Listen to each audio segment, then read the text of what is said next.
Hey everybody, how are you guys doing? I'm Eric Gerlach, and this is another talk, yet another one, on Nietzsche, German philosophy, and individualism and interpretation. Subjectivity versus objectivity. Now, I've already gotten to ranting about Nietzsche. I can rant on and on and on. He is, as I have already described him, I believe, in some of the talks I've given, at least two of them that I've already given here, that he is someone to whom I am indebted, once said, forever indebted for the classes I teach, said this is the one philosopher I would stand up on a soapbox and start yelling about in asking a room of philosophy people a quiz game, and the right answer would almost always, again, how logical are we here? Nietzsche. Now, not a lot of people, again, totally like Nietzsche. I know a lot of people who think Nietzsche's amazing and then are not total Nietzscheans. Nietzsche was a very interesting thinker. Nietzsche is a lot of people will say Nietzsche. Who is that? I've heard of that before. He is a very influential thinker. I've already covered, I ranted a bit about him Freebird, my version. And then we have, I'm going to be sticking to the notes now a bit, or I'm going to try. And I'm going to cover his later life. What's up, buddy? My little roaring Leo is reminding us that we need to pass on from the stage of the camel to the lion to the child of Zarathustra and keep going. So I'm going to try to close out. I want to finish out the Germans and get to some French thinkers, but you really have to close out some of Nietzsche's good ideas central before getting to Heidegger. I'm going to do Bataille, and I'm going to do Heidegger, and then we're going to do some French folks. Now, in order to do Heidegger and some French folks, we have to cover Nietzsche. I know that a lot of people want to learn more about French thought and postmodernism. You need to get some Nietzsche and some Heidegger basic concepts. So let's get to the mustachioed one. Again, beard versus mustache, objective Marx versus subjective Nietzsche, red versus black flags.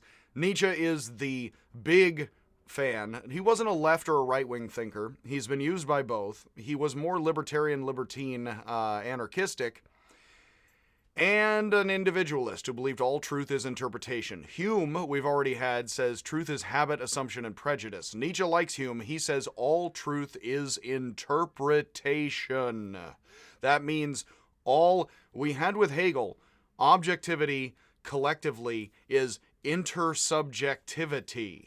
Now, you can believe in more objective Marxist dialectical intersubjectivity as objectivity in science, but Nietzsche doesn't like objectivity and thinks it's all herd mentalities. Not that science and technology doesn't work, or not that religion doesn't work, but that believing in religion and science and art even as movements that are objective and completely right. Believing in any art movement or believing in the spirit of science or this religion that this is, compared to nowadays when people say believe in science. If you had gone back to medieval days, I like to rant, and told them you believe in science, they wouldn't have been clear what you meant. When we say believe in science, we mean don't believe in religion. Something like that. Or people who are post-religious, which is a different state of the world now.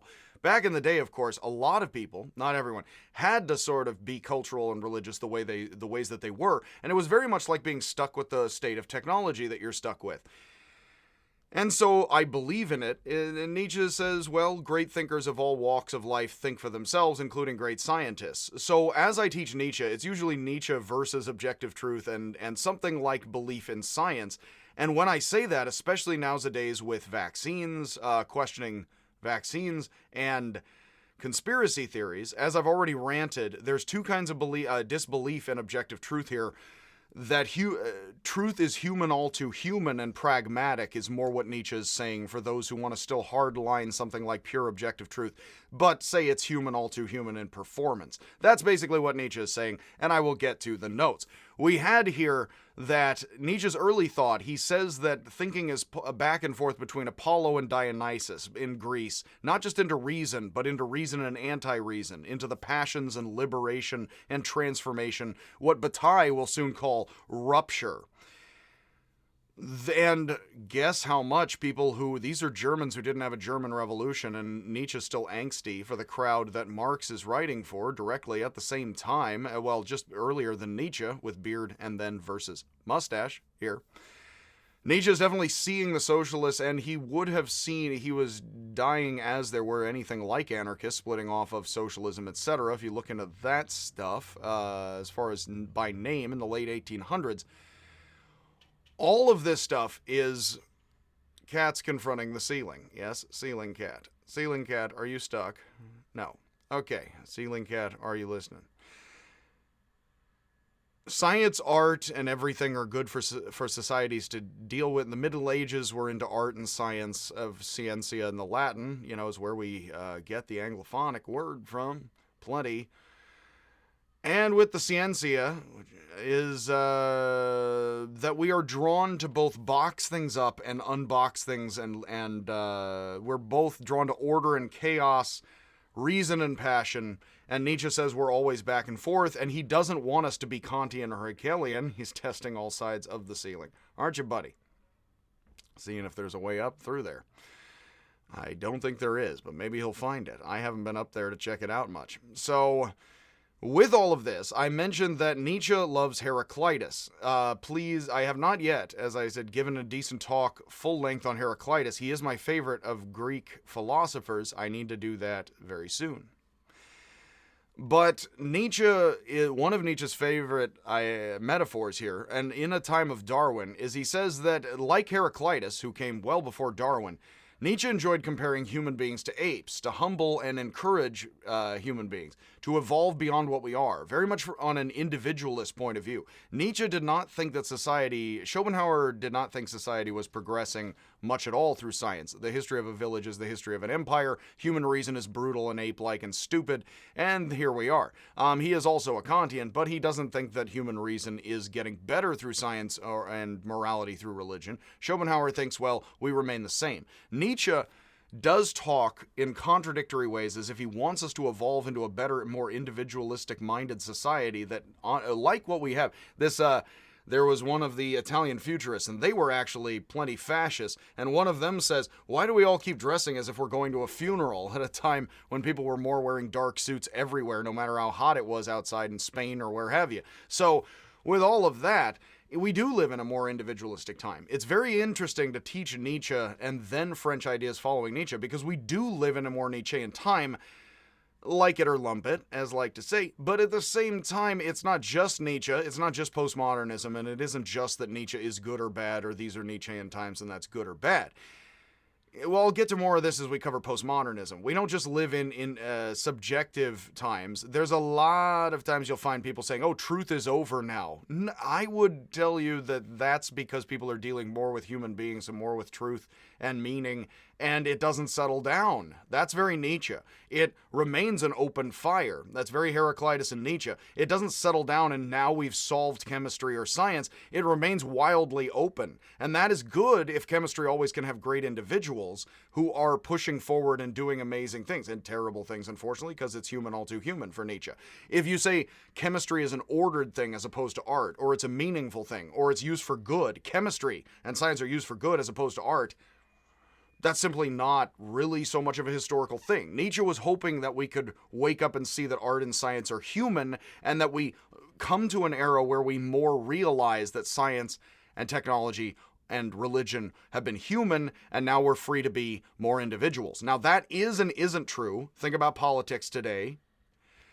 Whatever you like or not, it is and isn't true that we live in more postmodern, Nietzschean, individualistic, subjective times. But I have a lot of thoughts about it, and then people are like, oh, anti-vaxxing means truth is dead. No, it is actually more of an open, self-aware tussle. And the cynicism with that is something powerful today. That's why Nietzsche is so important of a thinker to talk about, because he wasn't prescribing it as much as he saw it as the inevitability of what we're dealing with.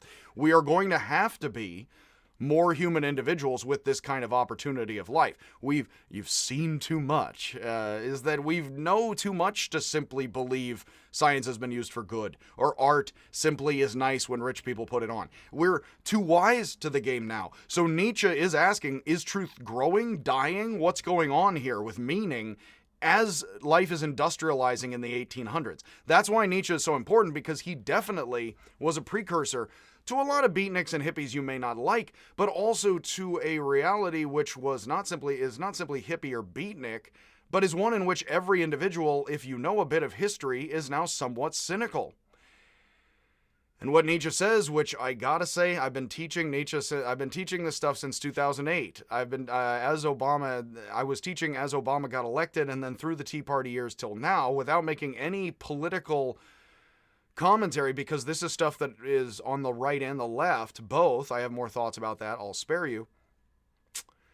What Nietzsche says, and this is very important, I am going again off notes a tiny bit, but again, free-handing Nietzsche and just sort of going off is the way to do Nietzsche, unfortunately, and just lose the notes.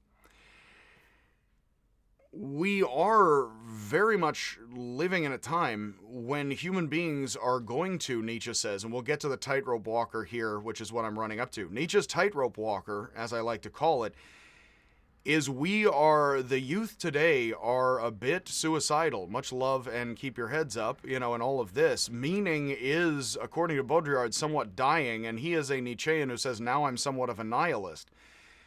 I'm not a nihilist myself, and Nietzsche was not. He worried about Russian nihilism because he saw something like today coming. He certainly did not predict all of this. I don't think human beings can predict what happens next week, nor what's going to happen in 50 years, and I caution people against any conspiracy theories of power for just that reason. But if power doesn't know what it's doing, and if power is human all too human, well, then people would behave a lot like today. They would increasingly get wise to how human beings remain human, good and bad. When science, religion, and art tell you we're getting better, here's where Nietzsche both says, let's get better, more individualistic, but he also isn't suggesting that's good people, and he's more saying that's what we're going to have to, that's what history is doing. We're doing this, so you either embrace it and you kind of turn into the chaos or the individualism, as Nietzsche did and Bataille very much did, or else you resist it. And what Nietzsche says, and he has been very influential, and he says this before the Nazis, which is part of the reason why Nietzsche and everything that follows is so important to left-wing thinking and art, as well as all sorts of thinking the world over. Even though Nietzsche was not a left-wing dude, it's the same with Heidegger was a right-wing card-carrying Nazi. But at the same time, he, I'm sure, was a mixed person, but his thinking is very important to French thought, and French thought is somewhat even Maoist and very left-wing in the 60s and 70s. So with all of that, why would these German thinkers be so important to left-leaning French people when they're not so left-leaning themselves, Nietzsche and Heidegger? Well, because both of them were talking about, as we see reality industrializing, and as Germans have failed to have a German revolution, we can see that we're being forced into a kind of individual cynicism where either you're going to double down, and I swear, at teaching ideas and philosophy, one of the things that drives me insane is that people sort of believe in science, but they don't really know what they're believing other than stuff, and then they sort of look down on people who don't believe in reality or logic, and I read that all the time. How often do you read, well, these people just don't believe in logic, and then nothing else? Okay, fine. We all dismiss people that way. I say people are stupid all the time. It doesn't explain anti-vaxxing or conspiracy theories. Why? I can tell you why. Because in the current day, people are more aware that science is not simply doing good for the public. It's doing everything. That's what it did in the Middle Ages. That's what it does now. School children are being told either religion is good, and you do that, yay, traditionally, or school children, Bataille says, we used to grow up in the shadow of the, children used to grow up playing in the shadow of the cathedral. Now they grow up playing in the shadow of the smokestack, says the guy who lives in Paris near Notre Dame. As society industrializes, people are moving. Turns out religion is actually growing as poverty and population is growing. So religion is not actually being replaced by science in the world entirely at all, as some people have thought or said, and Nietzsche thought.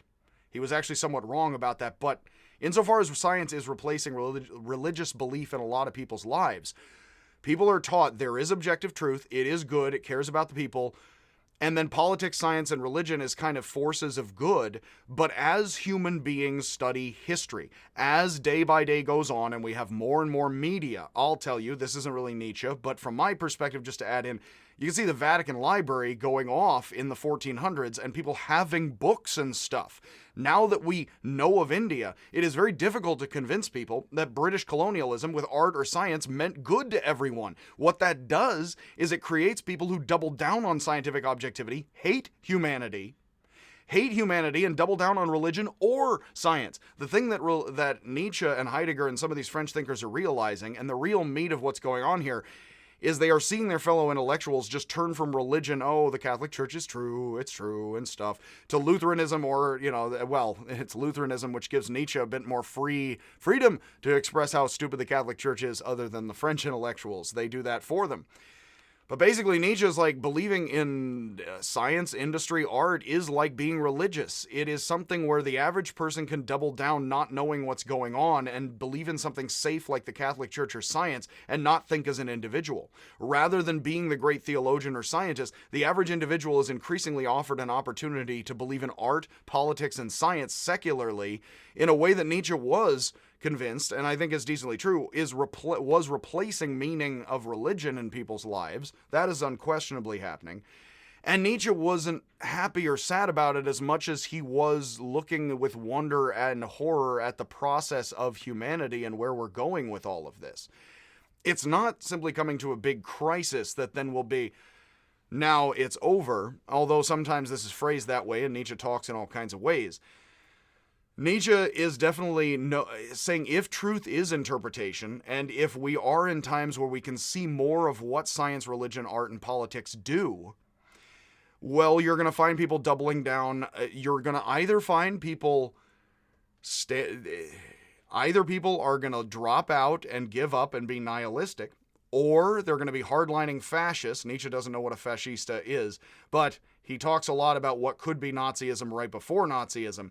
People are either going to turn to nationalism, racism, he says they're going to turn to science is the truth. I deal with a lot of people. I thankfully don't deal out here in Berserkly Town with a bunch of people who are like racism. Yes, as like from the Squidbillies, is like overt racial prejudice. Excellent. Welcome aboard in our company. Now, it's very, there isn't a lot of overt endorsement, let's call it, not behavior, endorsement of racism in Berkeley. But at the same time, I meet people all the time who are like, well, why wouldn't you believe in science or something? I know that there are also people in this town, of course, plenty of, crystal gazing, perhaps somewhat anti-vaxxing New Agers, and much love and all of the craziness with everything. But what Nietzsche is saying is he's describing that whole situation. And I'm in Berserkly Town, out here in California, and yeah, actually out here we do things a bit more individual, and it's sort of like just believing in what you're told is not as cool as being an individual.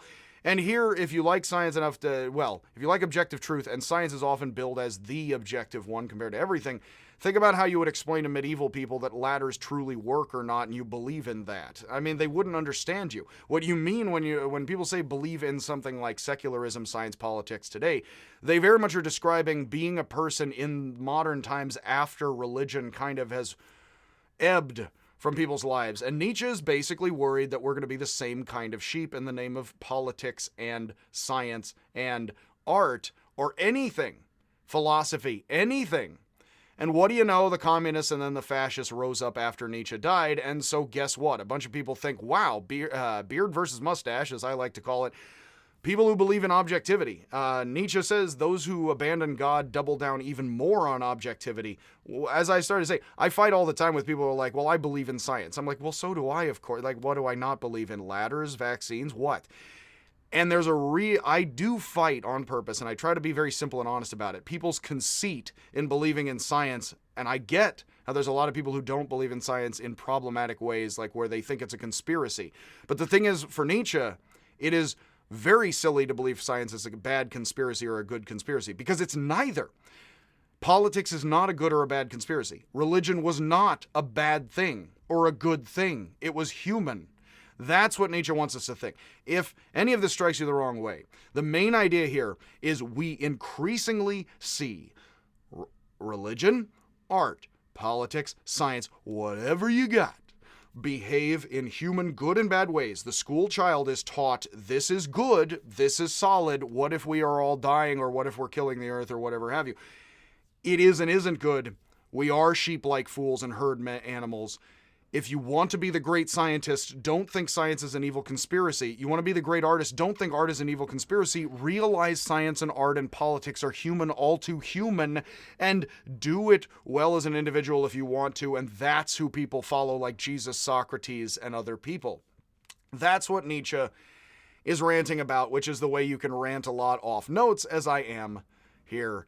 again, and do a lot of Nietzsche. It is very much being concerned with how objectivity and belief are herd mentalities. That is very much, Hume says that truth is prejudice, habit, and assumption. Nietzsche says truth is human to human, and truth and meaning are herd mentalities. Is the herd. Bah. I already mentioned the XKCD comic, I believe. Why did you wake the sheeple? He's like, rise up, sheeple, and then sheeple rise up out of the earth as giant sheep. It's like, I don't know why I woke the sheeple. It's, wake up, sheeple, is basically Nietzsche 101. That is part of our lives now and accepted by most people, period. If you listen to the hard right and left, they will both say things like, I'm thinking for myself and I'm not being a sheep. I am giving these lectures fully knowing everybody's telling you online, don't be a sheep. And in fact, don't be a sheep is very popular right now to tell everybody right before you tell them your weird conspiracy theory. Yes? So there you go. So here, let me, that again, getting to Nietzsche ranting. I do love these ideas. I do very much believe that human objectivity is collective subjectivity. That does not mean objects just float away when we're not looking at them. But this is kind of hard. It's about realism, anti-realism, actually. I saw a guy arguing hard for realism and continental thought online, and he was doing a good job.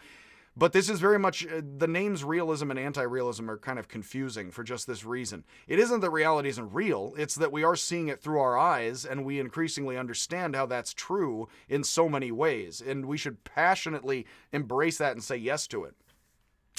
Speaking of which, Nietzsche was a very sickly individual. He suffered from stomach problems and other health problems, plagued him for the rest of his life. He did have health problems and then went insane, like his father. His father was a very beloved minister, beloved by the community, and he went insane and died when Nietzsche was very young, once again. And Nietzsche himself followed his father and knew his health was kind of terrible. He definitely, he is one of the more self-aware philosophers so far, I would say. I do like plenty of them, and I don't think they're dim-witted folks, but Nietzsche knows that he's talking about health and being a healthy, strong individual, which is a bit co-opted by Nazis who are into Nietzsche, of course. Nietzsche says that sickness is the teacher of great suspicion, and that if all philosophy is personal interpretation, and Nietzsche's very much into philosophy and thought is personal interpretation, whether or not you sign over your mind to the objectivity of science or religion or art and say those movements, those paradigms, those objects, those are the good, not me. I could never do that. That exists statically. It's very Hegel, naive realism at the beginning. Science comes up with objective facts. I don't touch that. I don't interpret that. They've already done that. While yes, asking these questions can dangerously rupture into anti-vaxxing, it would only be here that an individual could try to wrestle with sides and understand anything of what's going on. And here I'm using anti-vaxxing a lot because I am not the anti-vaxxer. But dangerously, if you do question what's going on and stuff, the possibility of being wrong is there, but of course only the possibility. It drives me crazy for so many people to say, I believe in science objectivity. That's true, but that's not smart to just do that. Any idiot believes that. Like, any idiot is right as rain, or like, look at the rock, Bill. Like, that's not fancy special. It does drive me nuts that how much people think looking at a rock is not something that Hawaiians did. It's something scientists do. It is kind of nuts where I get it, but there's a lot of ink to spill in France we haven't gotten to yet over whether or not the primitive sauvage sees the rock really or not, which we'll get to here in a second in a couple of talks. But here, a lot of times I have problems. Oh, but science sees, the other, who? What? The Winnebago, the Hawaiians, who don't do things reasonably. The problem is that it's easy to be conceited if you're taught that way as a school child. When you stop and realize, hey, what does it do good? Are we self-aware of what we're doing in anything? I often attack science because, not that I have any problem believing in science, not at all. And I don't attack science the way a lot of people do, because I meet so many people who think truth is sort of over, they can't really touch it, and they're afraid of it. I'm the opposite way, and I can tell you it ticks a lot of people off, and I can tell you they say, but you should just believe in science or something. And a long time ago, I was ranting this way in a bar to an individual, and he was digging what I was saying, and then I was like, and I said something about science in the wrong way, and he said, but science works, though, and he kind of left, and I felt bad and stupid, but at the same time, I know that it works. The problem is not that it doesn't, it works too much. As we'll get to, one of the problems here is science is not good or bad, it's just more. Religion wasn't good or bad, it was more. If we're learning history with Nietzsche. History with Nietzsche. History a la mustache. Science and religion didn't do good or bad, they did good and bad and more the whole time. So the thing is that when I meet people who are like, well, I believe in science, I'm a good person. No, you're an average person and you just believe more is going to happen and you don't know how to trust that or not. Do you leave your wallet on the table? How much science needs to happen before you start leaving your wallet on the bar? Yeah, no, that's not even going to be a thing. Because why? Human beings are human, and we're remaining so very much. So in that sense, there are individuals who become more aware of how we can individually interpret the world, and that is the world's great scientists who have achieved things, the world's great artists who have achieved things, the world's great politicians. Yeesh, as Confucius says, those puny creatures are not worth mentioning. Folks, people doing things, people who need people, is what all of this is. So Nietzsche traveled until 1889 when he was too sick to travel around. He largely traveled in France and Italy. He didn't like Germany as much as he loved France and Italy and loved their more romantic culture and saw Germans as kind of too buttoned down stupid. Well, maybe just gruff, maybe not even buttoned down enough. Sullen and silly. Maybe not silly enough. But Nietzsche wrote great works during this later period of the 1800s. Human All Too Human, The Dawn, The Joyful Science, sometimes often translated as The Gay Science. Kaufman in the work in the 60s says it shouldn't be called gay, although this is the English words for it. The Joyful Science. Thus Spoke Zarathustra, Beyond Good and Evil, the book I often teach people from, The Genealogy of Morals, and The Twilight of the Idols, subtitled How to Philosophize with a Hammer. That is unquestionably a reference to Muhammad, who smashes the gods in the Kaaba, and then much love, and again, sacred things. That Muhammad smashes the idols. Nietzsche is portraying himself not only like Zarathustra, he's portraying himself like Muhammad, as someone who smashes the old gods. Does he say get rid of all the gods? No, actually, weirdly, we're going to have some gods. That's more the Nietzschean mentality. No, human beings are going to have gods and fetishes. This is pre-Freud. Again, very anthropological. I come from very much the anthropology, social sciences side of things. And my family does very much. And so, the social sciences here side of it, no, being like Muhammad is amazing, in world history, if you can do that. Think about how amazing it is for a German or any, even Anglophonic person to be like, no, being like, Muhammad's an idea, and not being of the culture of Islam, and actually thinking this was a great individual, like Muhammad, who did so much. And then you philosophize with a hammer by smashing all the gods. That, again, or the old gods, and that's polytheism. They smash the polytheism. That's fine. Good image. So, Nietzsche also had to mention about Nietzsche's life. Nietzsche befriended, famously, Paul Ray, who introduced him to Lou Salome. Nietzsche, apparently, I've been reading I Am Dynamite. I read and then was rereading. I Am Dynamite, which is a biography by a female author who does a good job of handling Nietzsche's life. She does not cover and doesn't try to much of... She is, I'm certain, well-versed in Nietzsche.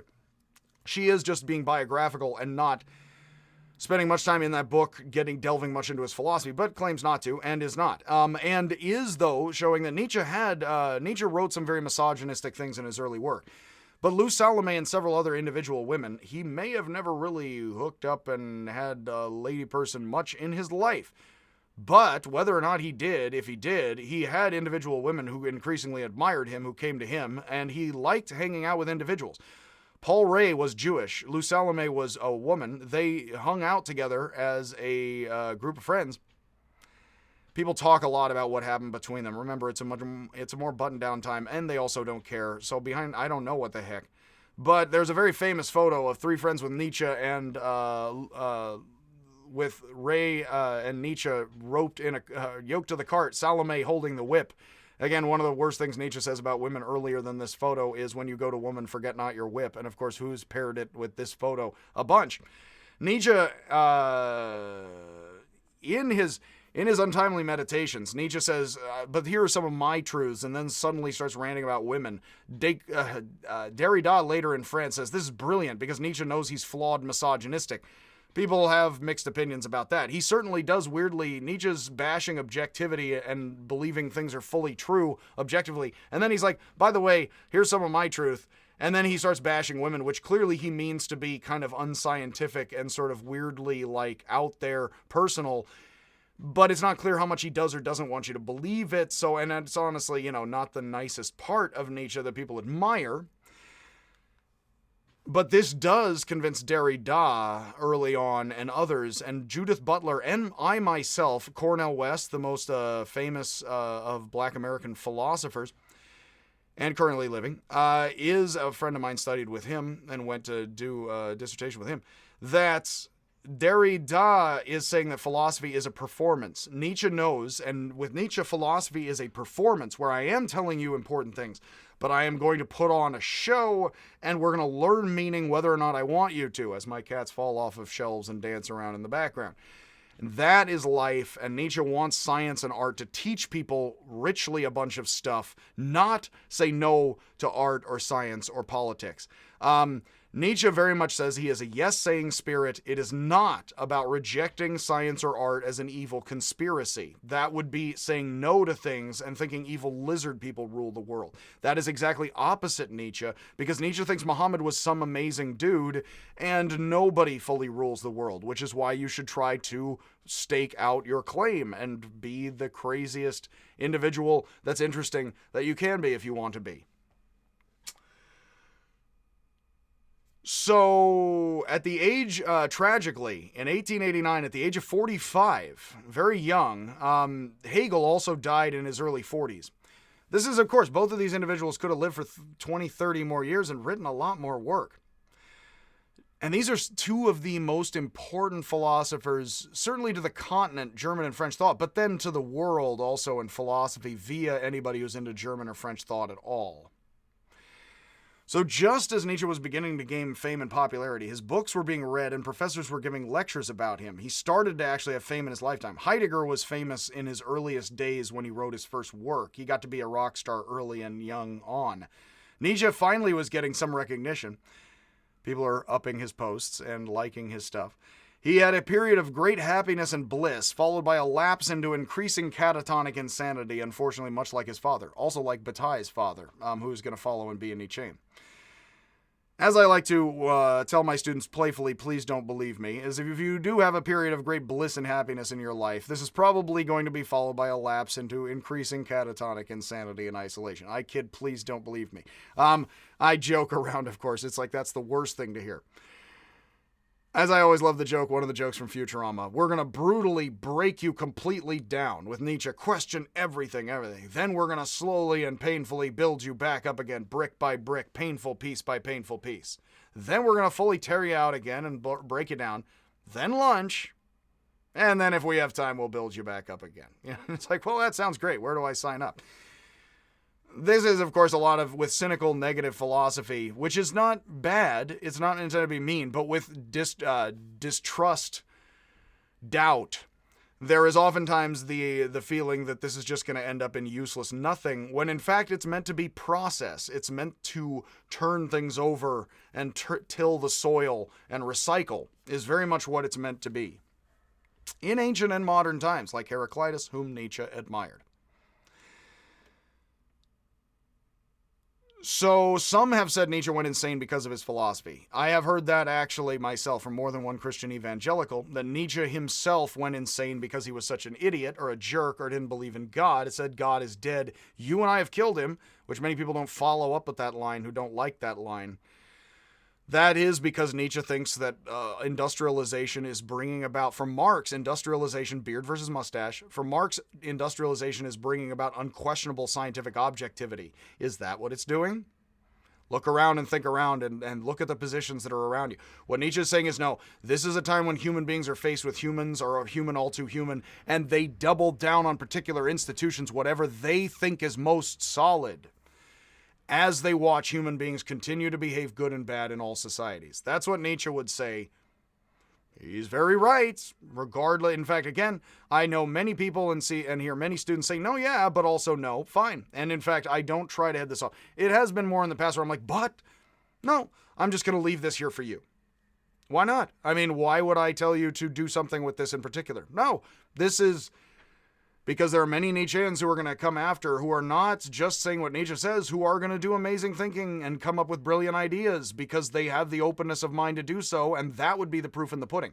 The proof in the pudding here is that several thinkers will follow, several scientists, artists, and others will follow here who will do better work, who will see things differently. That is what this is all about, and nothing other than encouraging the species a bit to be a bit more wise and insightful. That's very much what this is about. And thus being, as Nietzsche called himself, an immoralist who is avoiding, in a certain sense, hard-lining rules.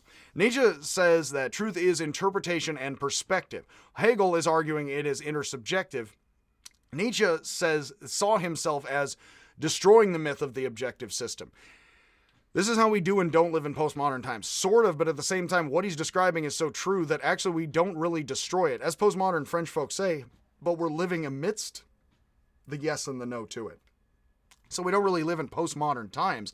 We live in times where we're not sure how postmodern this is or not, or the objectivity of science, because that's the increasing awareness of all of this. That's the seeing history. That's the generation after generation after generation seeing the older generations not use science to simply feed the homeless and feeling conflicted about it and not hearing anybody say otherwise. Where's objectivity with the Catholic Church or not here? That is, and there's growing ways of bivalently trying to say yes or no to that. That's what I would want you most to get out of Nietzsche, even if you do or don't like Nietzsche so much, you know? And it's best not to like Nietzsche too much, because he would not want you to simply be the mustache-wearing, imitating person. He would want you to just strike out on your own, feel comfortable doing it for yourself, differently from him, and that is excellent. I really love that Nietzsche calls it a life-affirming, to be life-affirming, and that is the attitude. That helps me teach philosophy a lot, because I don't need people to believe what I believe. Okay, sure, you're going to go off and create a universe and spark interest in whatever. If you don't believe what I believe, you may tick somebody off who then believes what I believe. All that is the ecosystem. All that is the watering hole. I'm not telling you something good or bad about it one way or the other, right? I'm being descriptive a bit, not prescriptive. But far from objectivity purely here. Although, I think Nietzsche would say this is the more correct. Just like David Lynch says, interpret his work. There are better and worse interpretations, but he's not going to tell you this is the interpretation. He doesn't want to close his work up so it stops meaning things. It's very much the same here. It's not that there's not objectiveness as far as human behavior. It is that, but if you want to be the great paradigm shifter, you have to keep the open mind and resist the herd mentalities. Merely resist, not simply overcome. Nietzsche does not describe, in a certain sense, us purely he does say we will hopefully have greater individuals after him and this talk of mine or his, but he wants humanity very much. He thinks humanity is remaining human, all too human. I am very much of that mind. And then what good can one do with that? A lot. Like, you can actually do a lot, and if you then say, oh, then we'll just sit here and cry, no, then it's worthless. Then anything is worthless if your belief in science or your belief in Nietzsche makes you sit there and cry. It's bad for you. Then don't do that. Then it's not life-affirming. Then it's not helping you to say yes to things. Then you're not, and say yes reasonably to things. Don't go out and just talk to weird strangers who are dangerous because I'm telling you strange things. Be balanced for yourself. Things are good and bad. And go out there, So Karl Jaspers, famously, there are two major interpreters of Nietzsche, Karl Jaspers and Kaufmann. Jaspers says everything is self-contradiction in Nietzsche. Nietzsche says, I have the right to contradict myself. I'm not going to be coherent. Kaufmann argues, no, Nietzsche is consistent. He has a consistent philosophy. He's not just self-contradictory all over the board. Now, it clearly is both, and both thinkers, Jaspers and Kaufmann, think both. They think that Nietzsche did have opinions that he thought were more correct. So did Heraclitus. So does David Lynch, I'm sure. I'm sure he doesn't think every idiot can interpret his movies well, equally. At the same time, you don't want to close up science or David Lynch movies such that nobody can interpret anything ever again. So we are trying to simplify existence. We're very simplifying machines. We're trying to boil things down to, science was true the whole time, not religion. But that is itself a little too simple. So, plenty too simple, I would say. But, so Jaspers says to understand Nietzsche. You have to be in motion, to be passionate, and be willing to discover new things about yourself. I very much agree with that. I think that a lot of times, if it wasn't science, it would be Zerblat. People would be like, but it's the decently calm, decently beneficial thing, is what Nietzsche is saying. I like Zerblat. It's like, if you don't like science, you don't like religion, hey, I've got Zerblat. It's part of my ITSY stuff I'm working on. I've written out, and I have not had the time to draw out and finish and stuff. But in there, yeah, if you don't like science, you don't like religion, hey, how about Zerblat? You know what? People are going to behave like people. It's going to be good and bad. But you know what? It'll be the wave of the future. So a bunch of people cannot do much with their lives. They can believe in science. Oh, sorry, Zerblat. And then things are good. Oh, like the Catholic Church, says the post-Lutheran Nietzsche, who's freer to talk smack about the Catholic Church as a Lutheran German than a lot of the French folks. Nietzsche wants people to read his texts for themselves, but he also does have consistent messages, as Kaufman says. And the one here, which we certainly can cover, is the tightrope walker, which is presented in the beginning of Thus Spoke Zarathustra. Now, this Thus Spoke Zarathustra, Sprachen, Zarathustras, possibly Farsi, that with all of this, certainly not in the ancient world, that Nietzsche is arguing against extremes such that he is asking people to balance for themselves. So the tightrope walker image can mean a lot of things in the beginning of Thus Spoke Zarathustra, and it's not clear what he says in the beginning is what he's saying in the end either ways. But in Thus Spoke Zarathustra, in the beginning of Nietzsche's hard-to-read, very allegorical work that has brilliant moments in the beginning and then brilliant moments throughout, but most people know the beginning, of course. Zarathustra, which I'll mention more. I am going to have to give another talk here, I realize. And we're going to have to break this one off in a couple of minutes. And I have gotten to ranting, and all is valuable, let's hope. That essentially there is morality on the one side and nihilism on the other side for Nietzsche. There's either hardlining belief in rules, science, religion, art is true, it has to be this way and not change. It is fixed and secure. We need the security blanket. We're moral. We have rules. We're conservative. You notice some Hegel here with the back and the forth of a French Revolution that's a bit more in the jungle. Stick to the rules and the fetishes, or it's give up and hopelessly just kind of passively look at the spectacle and not really care. In the middle is the balancing act. So there's caring too much and being a fascist and being a rule-following person who insists that either religion, science, art, anything is the truth. It is the good. It hasn't really done bad. That's all the fault of something else. We just need to stick with that thing. Now we're going to be good, even though we don't believe human beings are good, which is the very reason I believe in science or religion or politics in the first place, because otherwise, if I really liked all my fellow human beings and what's going on in history, I wouldn't have to particularly believe this is the good part of humanity or the good institutions that have simply done good and not war and agriculture and everything else. But as human beings are faced with this, we are either going to fall on one way off the tightrope towards fascism, fall off the tightrope as individuals or collectively towards nihilism. Let's just say Nietzsche would be very fascinated by a culture which is either going out in the streets and being hardcore and into ideas, let's call them playfully, or people who have given up on ideas a lot and are just getting kind of baked and being like, well, what are you going to do, man? I don't know. May as well just enjoy yourself. Nietzsche is arguing with what I call the tightrope walker. I am pulling the image out of Zarathustra and then wedding it to a lot of beyond good and evil, which is what he describes in there at length, before writing, I believe just before Thus Spoke Zarathustra. If not just after. I have it in the notes here. That with all of that, either human individuals and societies and groups fall towards conservative dogmatism and rules and closed-minded, fall that way, don't become innovators and individuals wonderfully.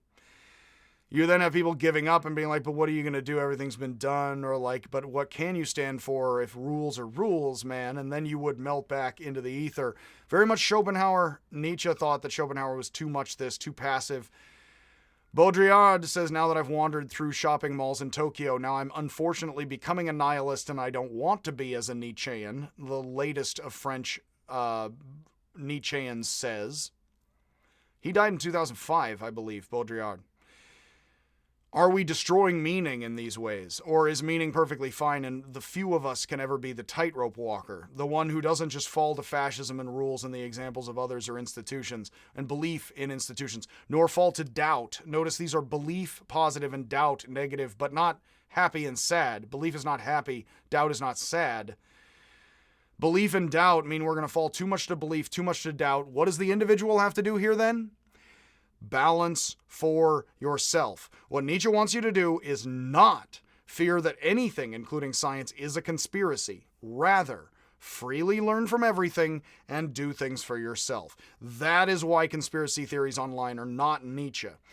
Because believing everything's good or bad is not free, open, dangerous individual interpretation. Believing vaccines are simply correct or simply wrong is not the person who's going to come up with different things about vaccines or art, new art movements, be the next painter who blatantly steals, according to Picasso, from the old, and then does whatever. I think Picasso may be knowing Nietzsche a bit.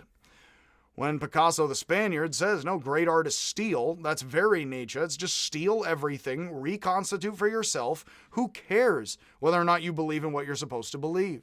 And I say that again, dangerously, to everyone knowing full well plenty of people are going to go off the wagon, believe things I hate, and what am I going to do about it? And if you said that's too lax, that's too laissez-faire, not moralistic enough, Nietzsche would giggle, say, have you seen a thing called history and what's all around you, your life and others, is what he would say. Nietzsche values centrally creativity. Schaffen in German, I don't know how to pronounce that well. I am Germanic, yes. And he praised, I don't, the individual's ability to outthink the herd. There is a book called How Institutions Think. I actually have not read through it. It is a very popular book, but it does make a Nietzschean point, and I don't think the author is necessarily so Nietzschean herself. But she actually does say something in the course of that book, which is a decently short and decently awesome popular book. Essentially, it is something like individuals and institutions think differently, even though institutions are made of individuals. Which, of course, here is just the individual, the smaller group, the larger group. They all think alike, but they also think differently depending on how large or individual the group is, yes? So, essentially, what you have is a dance of increasing individuality mixing in with all the dogmatism and tradition. Now, I am a person to constantly mention here. It is not that Hawaiians or traditional people are not individuals. Watch Amazonians on YouTube. I'm constantly recommending. People are people. If you listen to Amazonians, they have individual personalities. They talk. They know. They have names. They would know an individual is maybe off their rocker. So, or really a brilliant person. You should listen to that person more about this thing. They're not, in order to survive, you'd have to have something like that. So again, I do caution people to not think this is a problem of modern times. However, Nietzsche himself does phrase it as the crisis of modern times. Now, I push back against that a little, but at the same time, I am offering Nietzsche up to people, and I watch the nods in the classroom a lot. It's like, what if this isn't plenty much what's going on, whether you completely hate it or not, right? Whether or not you think, that maybe Nietzsche's off on plenty.